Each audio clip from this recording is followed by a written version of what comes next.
So this is what we have been talking about. So that's a map actually I saw, and so at that time, if you see that on the Fogasa in Bolivia, that's the thing I was talking about. So in the 1940s, this is called guano, and which is very important, part, to make fertilizer, and saltpeter is very, important to make, explosives.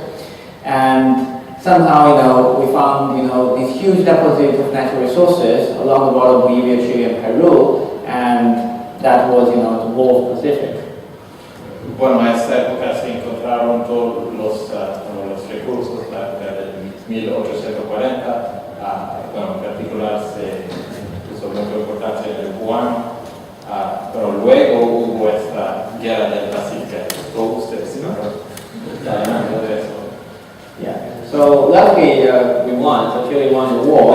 That's why somos chilenos, ¿sí? Otra vez somos bolivianos. Yeah. So yeah.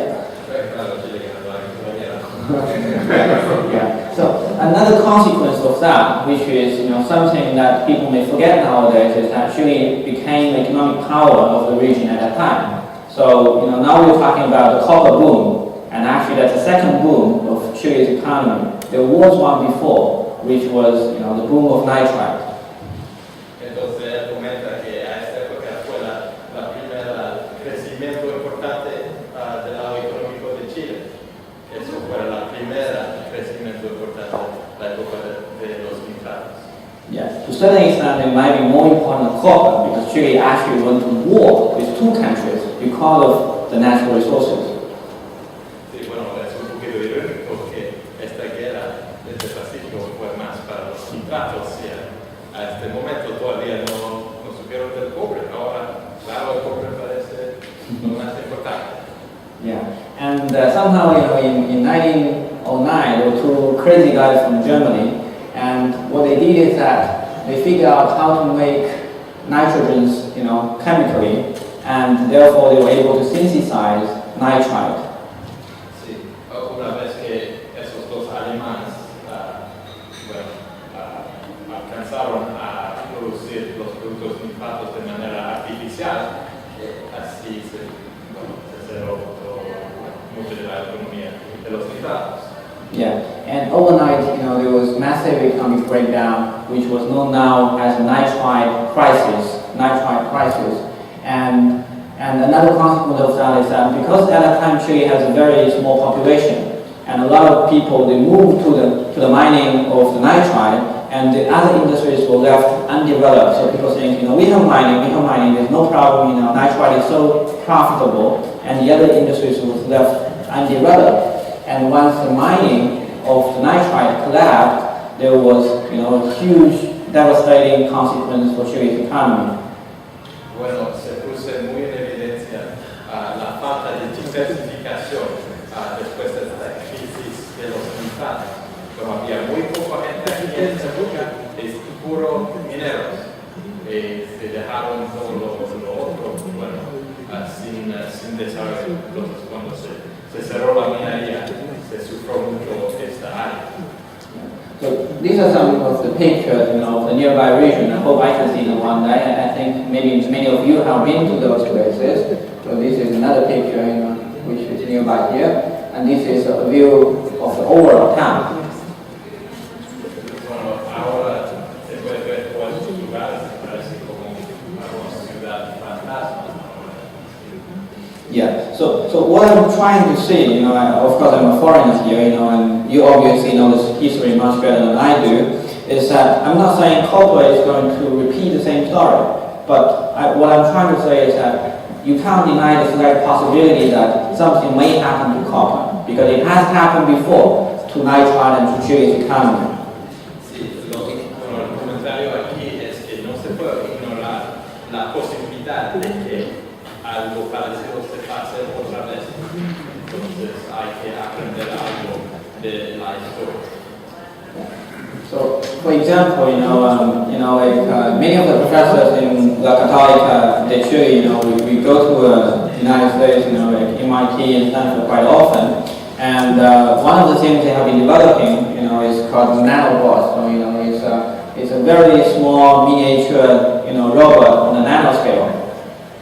Bueno, él comenta que, muchos de nosotros tenemos enlaces con los Estados Unidos, muchos que hacen por allá. Lo que pasa allá, una cosa que ellos están investigando, entre otros, es la nanotecnología, también con aplicaciones. Yeah. So for example, these nanobots, we call them nanobots. So they can mine particles on an atom scale, which means you have an atom of copper, you have an atom of gold, you have an atom of nitride or whatever. They can pick it on an atom scale. Fíjate, esos nanorobots pueden estar al nivel atómico. Yeah. So the consequence or the implication is huge. Consecuencias, claro, pueden ser enormes. Yeah, I'm just giving an example. So the ocean of the world contains about 20 million tons of gold. Bueno, ya en el mar de los océanos ya tienen 20 millones toneladas de oro aquí, claro, de forma atómica de oro. Yeah, so they were brought to the ocean by billions of years of rivers and so on. And if we use nanobots, to mine all the golds in the oceans, the consequence or the result is that every person on the earth would have about 9 pounds of gold. Bueno, la implicación, si hacemos la multiplicación, es que si podemos extraer este oro del mar, cada persona, cada de nosotros va a tener 9 libras de oro cada uno. Yeah, so you can see, the implication is huge. I'm not saying that this may happen. This is just one of the many technologies the scientists around the world are trying to study. Bueno, él no dice que eso es un escenario que se va a manifestar. Solo el comentario es que eso es uno de los miles de posibilidades que la gente ahora está tratando de investigar en este momento. Yeah, so just like the nitride story, somehow two scientists discover something and that change the destiny of a country, and we don't want that to happen again. So that's a general message. Bueno, para el hecho histórico es que con los alemanes, cuando estaban desarrollando el proceso sintético para los nitratos, claro, es algo que considerar de tal forma que podría parecer algo parecido. Yeah. And another thing that is very important is that some people say, okay, so maybe the world is going to change.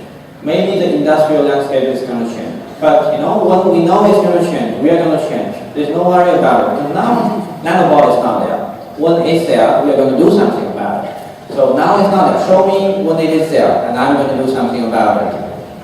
Bueno, una cosa que está claro es que si va a seguir cambiando el mundo y también las capacidades humanas, si tenemos la actitud de que no hacemos nada ahora sin pensar que algo se manifiesta y ya quizás vamos a tener algunos efectos inesperados.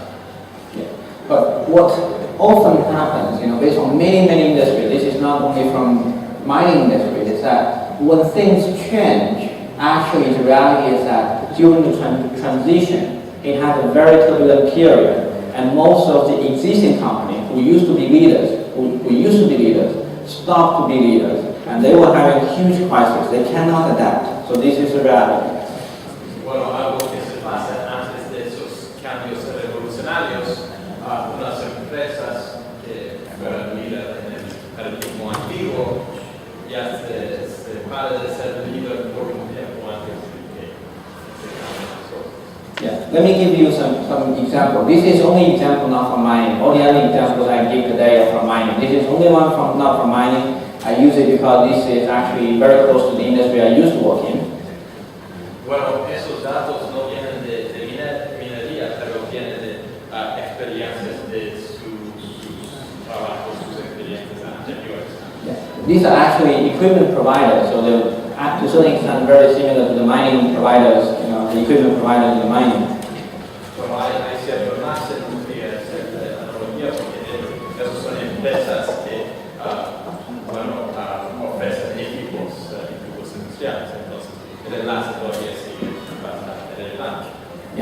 So these companies, they are very huge equipment providers to make, photo steppers for semiconductor companies. And in a span of about 20 years, the technology changes. And every time the technology changes, the leader almost, 50% of leaders stop being the leader. So you can see when the technology was this one, it's these two who are the leader. When the technology changes, one of them left behind. And when the scanner comes in, it's again new company. And then you can see that, when the technology changes, when there is innovation happening that disrupting the industry, the leaders stop being the leaders. Most of the times, they're out of the industry completely. And actually nowadays, if you ask all these companies, they were not in the semiconductor equipment, in this kind of business. Bueno, lo que se pasó cuando estamos mirando el cambio de tecnología, por ejemplo, de contact hasta proximity hasta scanner, podemos observar un cambio de líder. Y de hecho, si regresamos en el pasado, en la época de contact, había esas empresas que probablemente ahora casi nadie conoce estas empresas, pero esos fueron líderes de la época pasada y ahora, bueno, hubo esa separación de esas empresas. Yeah, of course the frequency will differ across industries. In the electronic industry, the pace of change is very fast, so this happens very often. But in mining, what happens is that, a change will come, maybe every 40 years or every 50 years, so the frequency is much lower. But the situation is the same. Actually in mining companies and traditional industries, it's even worse because people are not prepared to change. And when people are not prepared to change, when there's a change, it's even worse. These guys, they're prepared to change. They know innovation is coming. They are totally committed. They're totally committed to the change. But still, most of them are not able to adapt. Bueno, eso es algo que vamos a explorar más, porque eso es un ámbito electrónico en lo cual ya estamos claros que las escalas de tiempo son muy cortas. Entonces, todas estas empresas están, se supone, se dicen, listo para el cambio. Listo para el cambio. Sin embargo, aún con este pensamiento que se piensa innovador, aún ellos pierden la base. Con respecto a la minería, claro, las escalas de tiempo son más largas. Se entiende bien que son más largos y por eso se puede tener aún quizás una situación más peligrosa porque la gente aún no sean listos, no sean conscientes que se podrían tener cambios revolucionarios dentro de poco tiempo. Yeah. So what can we do? ¿Qué podemos? ¿Qué podemos hacer? Podemos hacer. So there are many different possible solutions. So I'm just going to highlight 6 of them. Él va a repasar 6 soluciones que podrían ser 6 de muchos. Yeah. So the first one is called road mapping. So road mapping is to know what are the market needs there, what are the market needs in the future, what the capabilities you have in the company, and then figure out what are the products, solutions which you want to have right now as well as in the future. Bueno, hay una técnica que se llama road mapping, en lo cual estamos investigando lo que ya tenemos disponible y lo que podríamos tener disponible y queremos tener disponible en el futuro. Yeah. So this, I'll show you a very quick example. So most of the time you have the horizontal axis, as time. So you have what happened in the past, and right now you have the plans, which is normally very near, like half a year, 1 year, and then you have future, which is 2 or 5 years. What's going to happen, and then you have vision, which is 15, 20 years. So this is like what you hope to achieve, but you're not very certain about.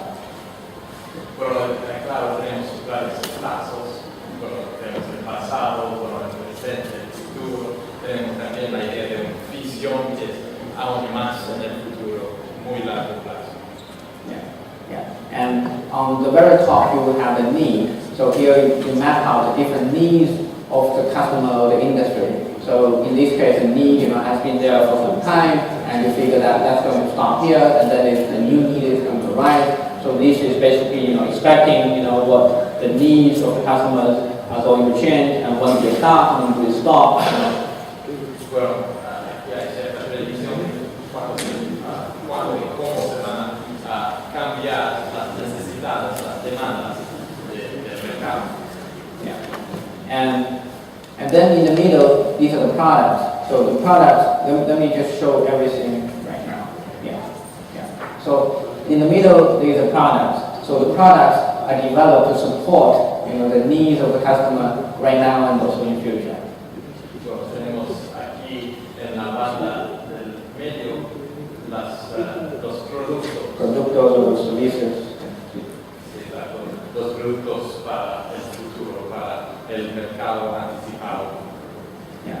And down there, so these are the capabilities and resources of your company. So these include, the human resource capabilities, the technologies and everything. So you need all these to generate the products and services you want to have or may have in future. Sí, de la parte de la empresa es un esfuerzo, voluntario, incentivado para empujar y desarrollar por su propia voluntad y por su propia mentalidad esta tecnología para llegar a los productos del futuro. Yeah, and there's a lot more things I can say about this, but due to the time limitation, so I'm going to go quickly over that. Because of the time limitation, I'm going to go very quickly. So there are a lot of details that we can discuss about, but right now I'm going to go even faster. Okay, entonces podemos ir un poquito más rápido. Yeah. Yeah. And the second thing, I'll use a story to illustrate, which is probably easier. So recently, a company which is in this region is right in Antofagasta, and they approached my digital unit. I have a unit in digital innovation management consulting, and they approached us. Bueno, hay una historia aquí que trata de una empresa local de Antofagasta que tiene este enlace a otra unidad que había trabajado. And I can't say what kind of products, because you probably in that case you know the company. The company is very innovative. Pero lo que él no puede decir cuál producto, porque si no usted va a saber cuál empresa, pero lo que él sí puede decir que es una empresa que se ve muy innovadora. Yeah. So they spent $3 million developing a new equipment, a new part of equipment that can improve, the operation efficiency of that function, by, 20-30%. Ellos habían impuesto una inversión de $3 millones para mejorar la performance de un equipo. Yeah. So they are the company, they know what the technology is going, and then they say, okay, so this is the next generation, of the equipment, and they developed that, very successfully, and then they went to the mining company and say, why don't you buy it? It's so beautiful. Sí, bueno, ellos tuvieron éxito en el desarrollo, después han ido a las empresas para tratar de venderlo, pero sin embargo las empresas no compraron. Yeah. And the mining company agreed, it's a beautiful, piece of machine, but, the mining company said, we can't risk our operation. Our operation is so expensive. We can't have very tiny risk, we can't have any, risk in the operation. Pero las minerías, pero estamos de acuerdo que fue un desarrollo muy impresionante. Sin embargo, ellos no pudieron asumir el riesgo de cambiar toda su operación tomando el riesgo en esta nueva tecnología. Yeah. So and then we analyze together what we have been thinking about. A second very important thing, especially for mining companies who are very, very risk averse. Bueno, tenemos entonces que considerar que la minería siempre será muy conservadora, evitando riesgos. Yeah, is to have user involved in the innovation process very early. This is sometimes called user innovation, and then to develop the products in many small stages, very, very small steps, to have a lot of prototypes and involve users very heavily in the very beginning. to avoid, in the end, everything is beautiful, but the user is like, okay, it's a new machine, I can't do that. So the very important, lesson, from that, from this story we got is that we involve users very early and have a lot of small stages so that they understand what you're doing, and by the end of the time when you have a beautiful product, they understand the product, they trust the product, they're confident about the product. Entonces, bueno, lo que se puede entender de esta historia es que mejor tener buenos cambios incrementales y que las empresas, bueno, los clientes se supone sean enlazados participando en el desarrollo mismo, lo que se llama innovación por el usuario.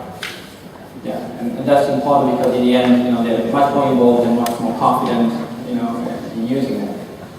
Entonces así se puede crecer la confianza en el producto. Yeah, and the third thing is portfolio management. So portfolio management is important because if you look at most of the mining companies, they don't really have a balanced portfolio.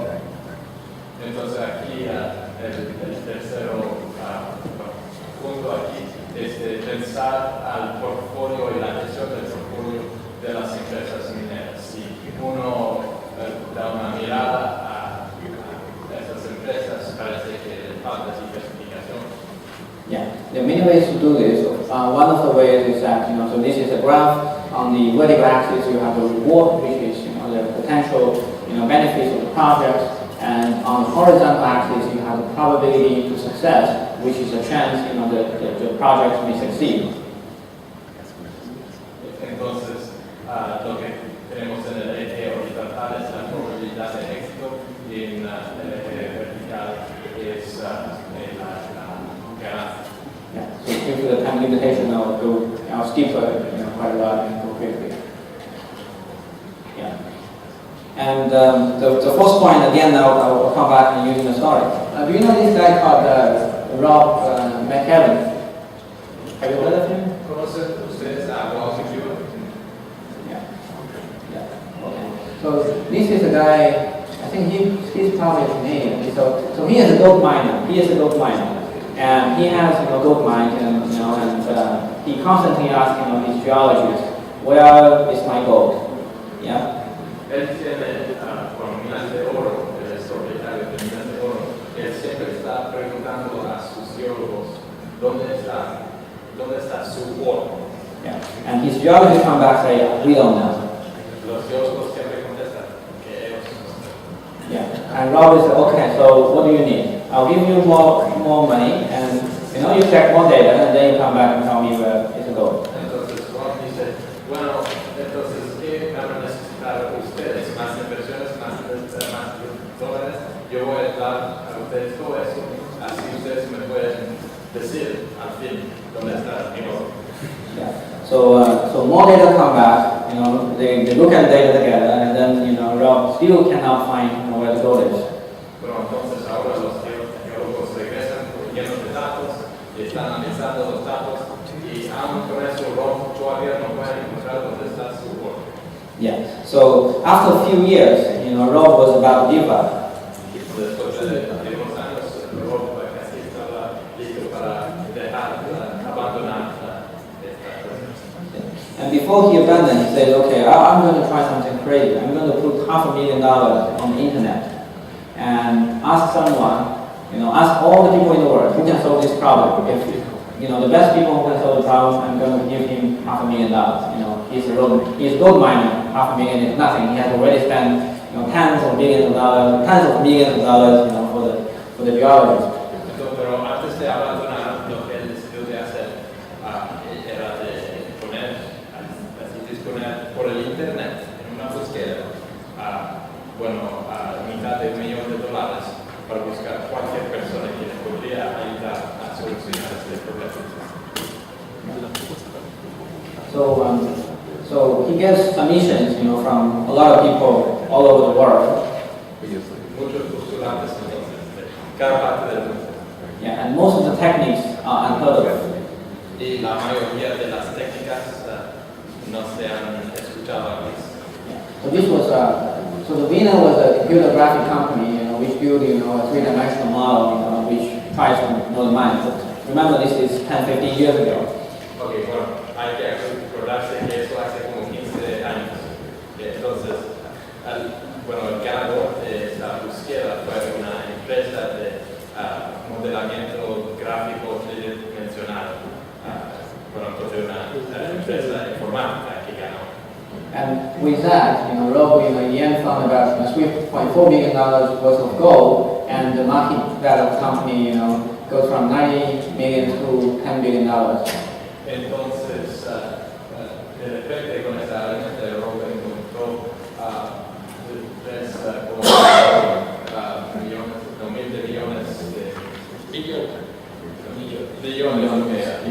billones de dólares de oro, y así el precio de su empresa subió de 90 millones a 10 billones. Yeah, and this is called now this is called open innovation, meaning that it's very hard for a company to have a portfolio of innovation. So a very important way to have a portfolio of innovation, to seek radically different ideas through open innovation, borrowing ideas from people all over different industries, different backgrounds. Entonces eso ahora tiene el nombre se llama innovación apiada. Y la idea es de incorporar puntos de vista de personas de muy distintas formaciones. And and then another important thing, once you have all these ideas and all this innovation, is how do you properly evaluate them so that you know how much they're worth, so that you know how much money you can invest. Ahora, la persona decide, una vez que tenemos muchos datos, cómo decidir y cómo invertir esos datos.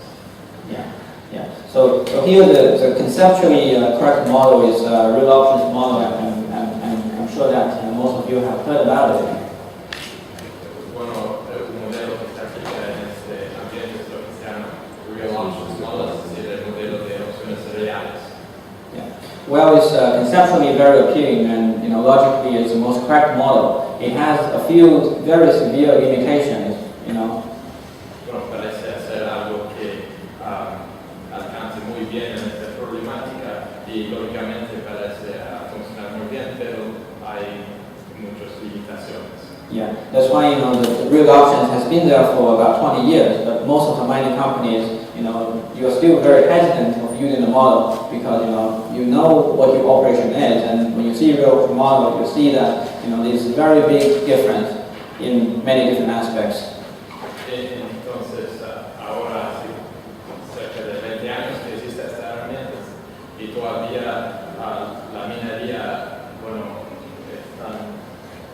no le usan como quizás lo deben, porque se puede notar que hay diferencias muy grandes que se proponen entre las operaciones actuales en lo que se da cuenta por el modelo de opciones. Yeah. Because on one hand you have multiple options, you have very different exercising conditions, you have so many different options. We call them multi-dimensional options. Es que tenemos una variedad de opciones que se notan, incluso lo que se llama opciones multidimensionales. Yeah, and on that hand, a lot of data, are really about the project. They're really real. That you can't really use, market, data like what financial option people can do. Bueno, lo que es diferente en contraste a lo que hacen los financieros en las opciones financieros es que ahora no se puede fijar en datos conocidos del mercado, tienen que utilizar datos actuales reales que ustedes deberían ser confiantes. Yeah, so one of the very recent development I've been using is to use evolutionary algorithm which is a meta-heuristic technique to aid the limited heuristic of human in making the complex exercising condition and value and valuation.